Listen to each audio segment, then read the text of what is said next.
একাদশ শ্রেণীর সুপ্রিয় শিক্ষার্থী, আসসালামু আলাইকুম ওয়া রাহমাতুল্লাহ।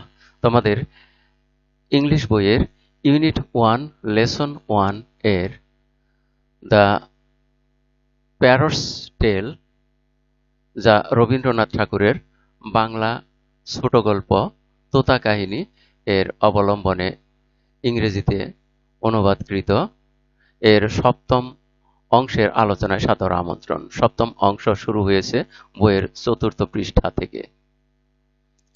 আসো আমরা শুরু করি। দ্য বার্ড ডাইড, পাখিটি মারা গেল বা মরিল। When it died was not known, কখন এটা মারা গেল জানা নেই।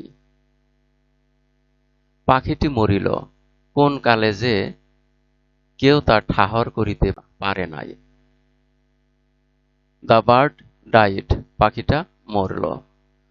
হোয়েন, কখন, ইট ডাইড, ইহা মারা গেল, ওয়াজ নট নোন, জানা নেই বা জানা ছিল না। যেটা রবীন্দ্রনাথ ঠাকুর বলেছেন, পাখিটা মরিল, কোন কালে যে কেউ তা ঠাহর করিতে পারে নাই।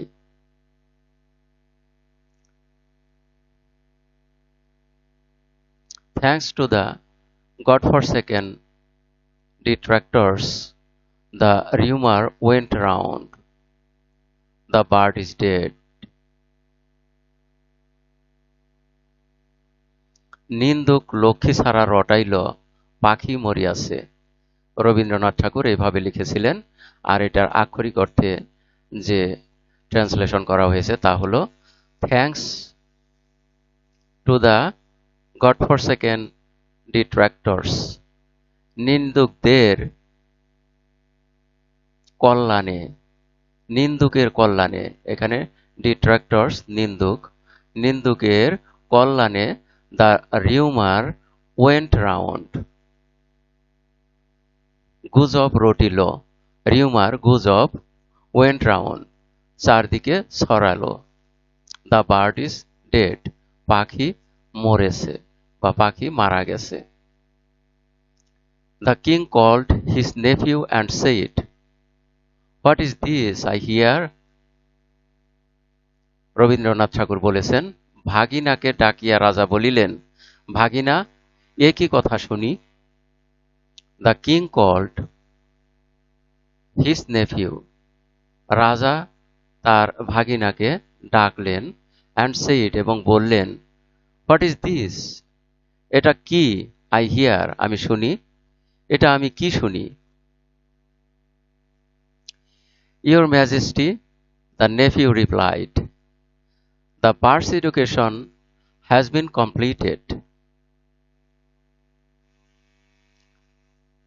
ভাগিনা বলিল, মহারাজ, পাখিটার শিক্ষা পুরা হইয়াছে।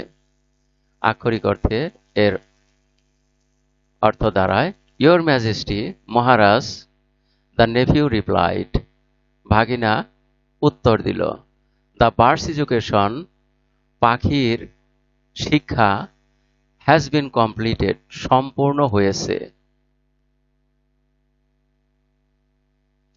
The king asked, does it hop, রাজা শুধাইলেন, ও কি আর লাফায়। দ্য কিং আস্কড, রাজা জিজ্ঞাসা করলেন, ডাজ ইট হপ, এটা কি লাফ দেয় বা লাফায়। God forbid, said the nephew. Rabindranath Thakur যেভাবে বলেছেন, ভাগিনা বলিল, আরে রাম। এখানে আরে রাম কথাটার অর্থ এভাবে এখানে ট্রান্সলেশন করা হয়েছে, গড ফরবিড, ঈশ্বরের নিষেধ। সে আর কি বলার, সে কি বলা যায়। সেড দ্য নেফিউ, ভাগনা বলল। Does it still fly, no. আর কি উড়ে, স্টিল ফ্লাই, এখনো কি উড়ে, ইহা ইহা এখনো কি উড়ে, না। ডাজ ইট স্টিল সিং, এখনো কি গান গায়, নো, না। আর কি গান গায়? নো, না। Does it screech if it isn't fed? No. দানা না পাইলে আর কি চেঁচায়? না। এখানে আক্ষরিক অর্থে ডাজ ইট স্ক্রিচ, এটা কি চেঁচায়? ইফ, যদি, ইট ইজেন্ট ফেড, যদি খাবার না পায়, যদি ইহা খাবার না পায়। দানা না পাইলে আর কি চেঁচায়? না। Bring it to me so that I can see it, shed the king. রাজা বলিলেন, একবার পাখিটাকে আনো তো দেখি। ব্রিং ইট টু মি, এটাকে আমার কাছে নিয়ে আসো। সো দ্যাট, যাতে, আই ক্যান সি ইট, এটাকে আমি দেখতে পারি। সেড দ্য কিং, রাজা বলল। The bird came, along with it came the inspector, a guard, a cavalry officer. পাখি আসিল, সঙ্গে কোতোয়াল আসিল, পাইক আসিল, ঘোড়সওয়ার আসিল। দ্য বার্ড কেম, পাখিটি এলো। অ্যালং উইথ ইট, ইহার সাথে, কেম এলো, দ্য ইন্সপেক্টর, কোতোয়াল, এ গার্ড, একটি পাইক বা পাহারাদার, এ ক্যাভালরি অফিসার, একজন ঘোড়সওয়ার। The king praised the bird. It made no sound, not even a squeak. রাজা পাখিটাকে টিপিলেন। সে হা করিল না, হু করিল না। আক্ষরিক অর্থে যা লেখা আছে, the king pressed the bird, রাজা পাখিটাকে চাপ দিলেন বা টিপলেন। ইট মেড নো সাউন্ড, এটা কোনো শব্দ করল না। নট ইভেন আ স্কুইক, এমনকি একটা সূক্ষ্ম শব্দও হলো না। অর্থাৎ সে হা করিল না, হু করিল না। Only its stomach let out the rustling noise of dry pieces of paper. কেবল তার পেটের মধ্যে পুঁথির শুকনো পাতা খসখস গজগজ করিতে লাগিল। অনলি, শুধুমাত্র, ইটস স্টমাক, ইহার পেট বা পাকস্থলী, let out the rustling noise, বের করল খসখস গজগজ শব্দ বা আওয়াজ, of dry pieces of paper, শুকনা কাগজের বা শুকনো পুঁথির। Outside, the green shoots of early spring side in the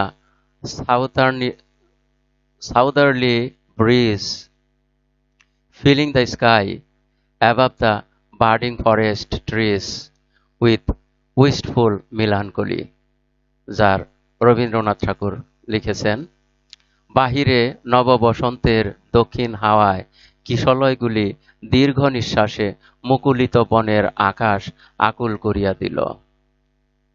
outside, বাইরে, the green shoots of early spring sides,